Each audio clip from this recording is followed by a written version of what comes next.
help. Vous êtes maman, expatriée, vos enfants sont en vacances et vous êtes une entrepreneuse, ma chère, bienvenue. Parlons vrai. Cela peut devenir une grande galère. Comment faire?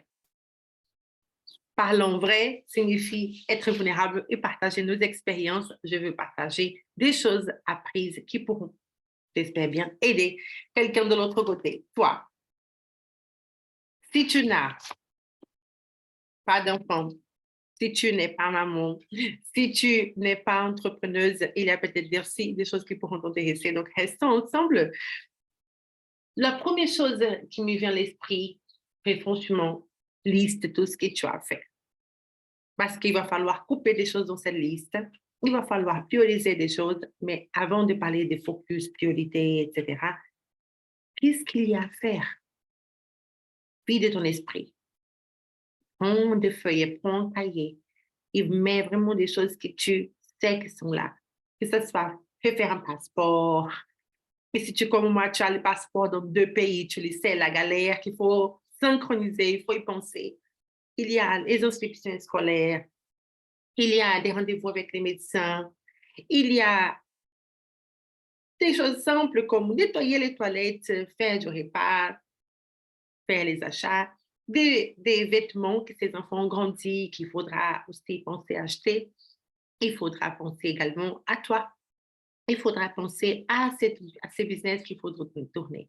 Donc, vide l'esprit. Mais vraiment, ça me fait beaucoup de bien d'écrire la réalité. Voilà ce qu'il faut faire. Voilà ce qu'il y a à faire. Voilà ce que j'aimerais que ça soit fait. C'est un fait. Mais Elisangela n'est pas quelqu'un qui peut tout faire. Donc, dans cette immense liste, il faudra faire un tri. Qu'est-ce que je vais arrêter de faire? Qu'est-ce que je vais continuer à faire? Qu'est-ce que je vais commencer à faire? Concrètement, par exemple, pendant la période scolaire, je ne fais pas de repas pour midi. J'ai pris l'habitude.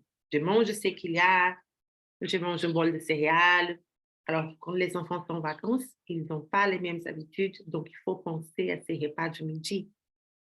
Comment faire? Ça, c'est un exemple très terre à terre hein, à penser. Donc, une fois que tout est listé, il faudra être en accord avec soi-même. Qu'est-ce que c'est important et qui doit être fait? Quand ça sera fait? Par qui ça sera fait? Et parfois, on se demande, mais il n'y a que moi qui pourrait le faire. Donc, moi, je vais te poser la question autrement. Comment font les autres? Qu'est-ce qui ferait des gens qui ne sont pas toi, qui ne sont pas Elisangela? Donc, une réalité, c'est que chez nous, au Brésil, repassage, c'est quelque chose de très important.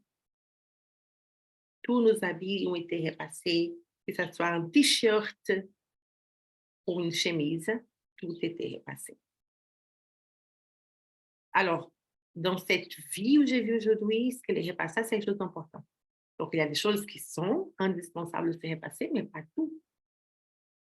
Donc, je me renseigne comment font les autres. Dès le moment où, comment est-ce qu'on met pour sécher, déjà voilà, dans une façon qu'on va avoir les moins de besoins possibles, mais aussi que ça soit pratique et après juste mettre dans le miroir, dans le armoire, pardon. Voilà des astuces qui pourront aider tous les expatriés comme moi à trouver. À nouveau, chaque personne dans sa culture sait ce qui est important pour soi. Et je ne suis pas pour te dire copie ta voisine ou ton ami, mais inspire-toi, pose question, regarde comment font les autres. Il y a peut-être d'autres perspectives, d'autres façons de faire que toi, tu ne connaissais pas, que moi, je ne connais pas. Mais dans cet échange, ça me permet de dire, ah, je peux faire des repas plus simples, je peux passer moins de temps à cuisiner. Ah, on peut utiliser notre mode de nettoyage qui est plus rapide. Ah, il y a un produit que je ne connaissais pas. Voilà, il y a des astuces à apprendre dans cette diversité culturelle nous sommes qu'il faudra insérer dans notre mode de vie. Cette maman qui fait tout, dans ces contextes-là, elle ne pourra pas tout faire. Donc, il faut trouver d'autres moyens et poser ces 3 questions. Qu'est-ce que je vais continuer à faire? Qu'est-ce que je vais arrêter de faire? Qu'est-ce que je vais commencer à faire pendant cette période de vacances? Et cette question, on doit être très souple. Je dirais à chaque semaine, reviens poser la question, qu'est-ce que je vais continuer à faire? Qu'est-ce que je vais commencer à faire? Qu'est-ce que je vais arrêter de faire? C'est cette évaluation continue qui te permettra de tirer des leçons et d'apprendre et d'améliorer ces processus chez toi. La chose est sûre, période de vacances, ce n'est pas la même chose que période scolaire. Donc, à toi, entrepreneuse, de comprendre cet agenda et de t'organiser par anticipation les périodes scolaires et les périodes de vacances, comment tu m'organises. Voici la première chose. La deuxième chose que j'ai notée, c'est, OK, et viens là, où vas-tu travailler? Oui, parce que si on parle de quelqu'un qui travaille de chez soi, signifie que ce monde, ton espace de travail doit être une boule au moment où je travaille. Sinon, tu vas être interrompu. Maman, ça ne marchera pas, ma chère. D'accord? Pour ton énergie, là, vite, tu vas abandonner. Donc, à nouveau, comment ça fonctionnait chez moi? Moi, je me souviens que dès mon premier enfant, j'avais une thèse à terminer et je travaillais de chez moi. Donc, l'après-midi, il y avait quelqu'un qui venait à la maison pour rester avec mon fils. Il s'occupait de lui. Et pendant ce temps, moi, je pourrais faire ma douche déjà, m'y mettre dans un état pour aller dans mon espace de travail. Et là, dans cet espace de travail, je suis dans ma boule. Je vais écrire dans mon cahier, je vais lire mes livres, je vais faire mes résumés.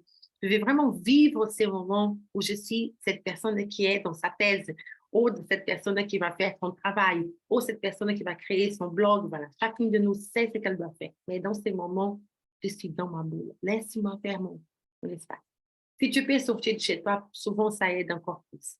Mais ce n'est pas toujours pratique. Il y a un temps de déplacement selon les régions. Donc, de toute façon, trouve ton espace.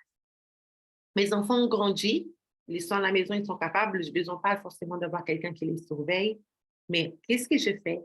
Il y a une pièce dans mon jardin, je dis, très rustique.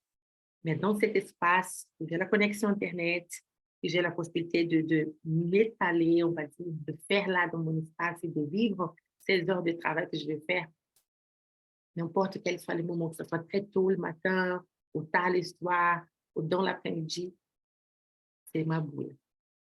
Donc, où tu vas travailler, c'est très important pour que tu puisses être efficace. Et avant de terminer cette heure, mets un alarme pour que tu puisses commencer à sortir de cette boule. Tu sais, de ranger, de fermer. Ça aussi, c'est quelque chose que je n'avais pas prévu avant. L'alarme sonnait quand c'était fini le temps, mais tout était là. Donc, fini, on a avant.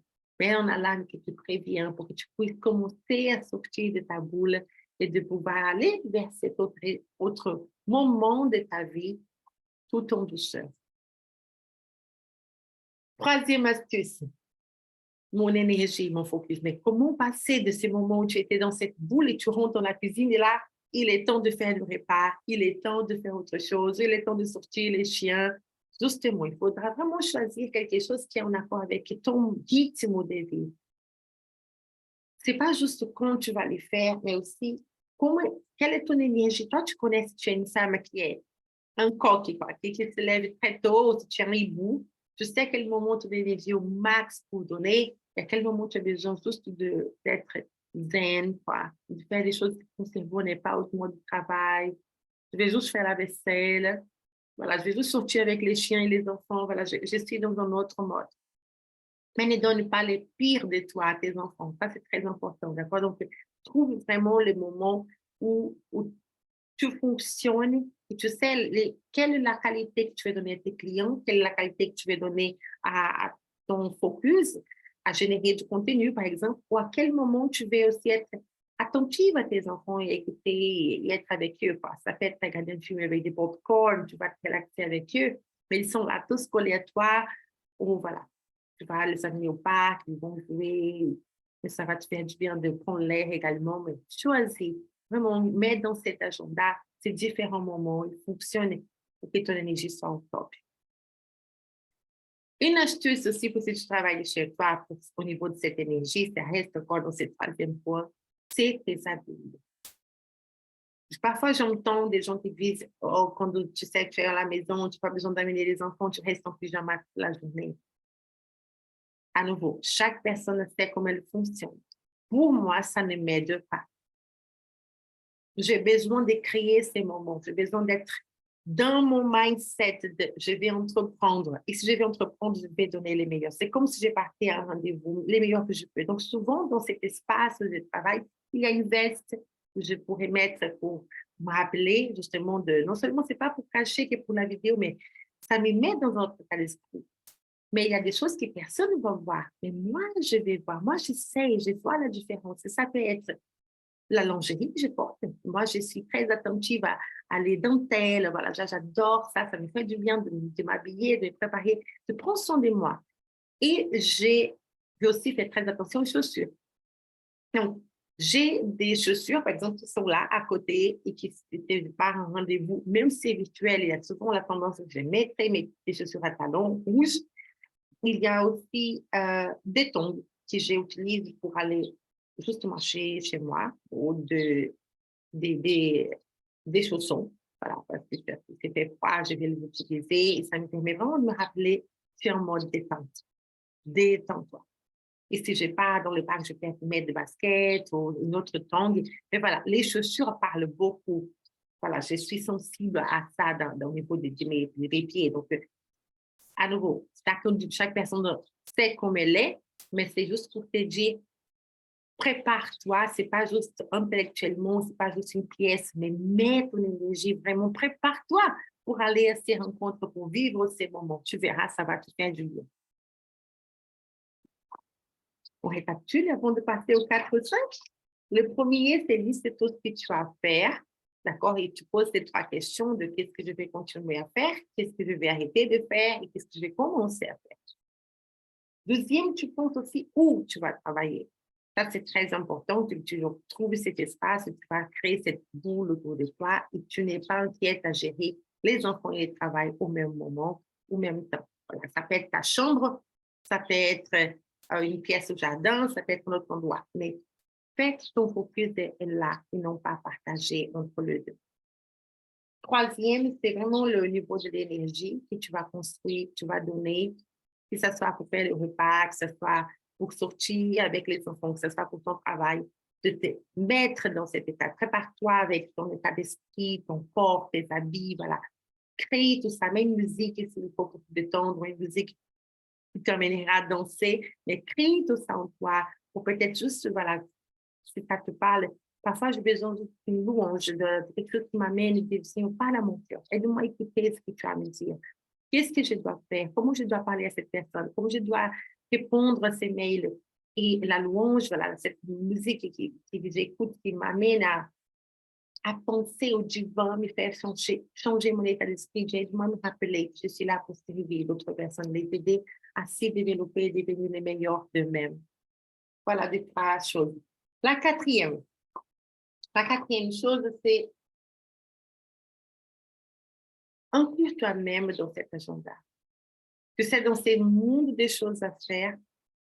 N'oublie pas que tu as besoin de respirer. N'oublie pas aussi dans ces processus d'emploi, inclure aussi les autres dans ce qu'il y a à faire. Créer son équipe, ce n'est pas juste pour les business. Ce n'est pas juste les personnes qui vont faire la compta ou le marketing, la communication. C'est aussi inclure ta famille et tes enfants dans cette histoire. Explique ce que tu fais.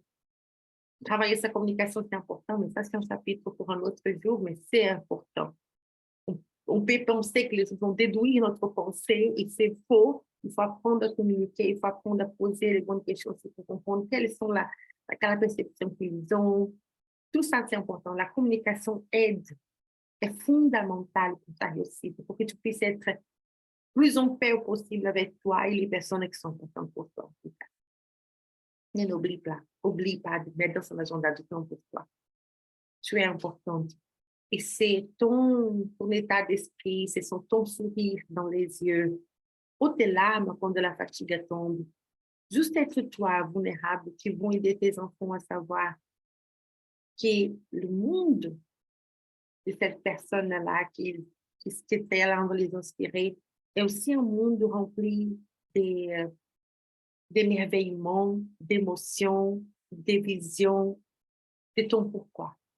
Et ça, c'est ça qui va lui donner la permission à eux aussi de rêver, de se battre, d'être vulnérable, parce qu'il faut que tu donnes l'exemple. Mais inclus-toi dans ton agenda. Et finalement, sois prête à échouer, ma chère. Sois prête à ne pas faire plaisir à tout le monde, sois prête à entendre je ne suis pas d'accord, sois prête à entendre ce que tu fais, regarde tes enfants, regarde la nourriture qu'ils ont, regarde, tu es en train de faire quelque chose qui n'est pas comme moi, je pense que c'est bien. Sois prête à ne pas plaire à tout le monde, sois prête à être critiquée, sois prête à t'ajuster, à écouter, à te réévaluer et à trouver est-ce que les choix que je suis en train de faire sont en accord avec la personne que je vais devenir, avec l'éducation que je vais donner à mes enfants. Prends le temps de te poser des questions. Prends le temps de venir te former. Prends le temps de te faire accompagner. Prends le temps de te faire coacher. Je ne dirai jamais assez. On a des angles morts qu'on n'arrivera pas à voir tout seul si on n'a pas quelqu'un qui nous aide. Mais tu as aussi tellement de potentiel et là aussi, tu as besoin de l'aide pour que tu développes ton plan potentiel. Donc, moi, je vais lancer à toi les défis. Quelles sont les 5 choses que tu aurais à partager? Et moi aussi, je vais apprendre avec toi pour que tu puisses en vivre la maternité, la parentalité, cette période d'expatriation aussi, cette vie loin d'autres personnes qui pourraient nous donner un coup de main. Vivre dans un univers qui est différent de ce que nous avons compris au départ. Tout en donnant du temps, on doit construire un projet qui nous tient à cœur, que ce soit une thèse, doctorat, ou un entrepreneuriat, ou autre chose que tu aimes, tu sais les défis de les faire dans un autre pays, dans une autre culture, dans une autre langue. Alors, je te félicite déjà pour être dans ces bateaux. Je te dis, tu n'es pas seul. Partage tes leçons, j'ai hâte de les entendre également. À bientôt.